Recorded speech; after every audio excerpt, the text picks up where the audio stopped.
Его называют самым русским художником, но именно его кисти принадлежит одно из ярчайших изображений Бахчисарая, каким он был чуть больше века назад.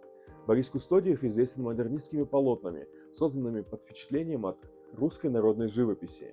Их отличает буйство красок, жизнелюбие и ироничность. Из-за проблем со здоровьем в 1897 году Кустодиев приехал в Ялту, но Ялту он сразу не взлюбил. «Я бы 10 Ялт и 10 черных морей променял на Астрахань», – писал он жене. Здесь его все отталкивало. Унылая пустота курортной жизни, натужное стремление местной публики к роскоши, а палящее солнце скорее раздражало, чем радовало. Но в Крым он возвращается не раз. Лечиться.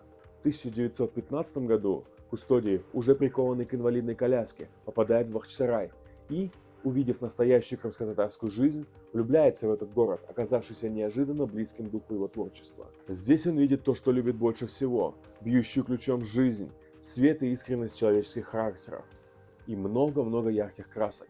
По следам этой поездки он создает один из своих шедевров – свой единственный крымский пейзаж, картину, которая называется просто «Бахчисарай». Восточный базар с его кофейнями, фруктами, шумом толпы, минарет и ярко-алое закатное небо. Таким увидел Кустодиев бывшую столицу Крымского ханства.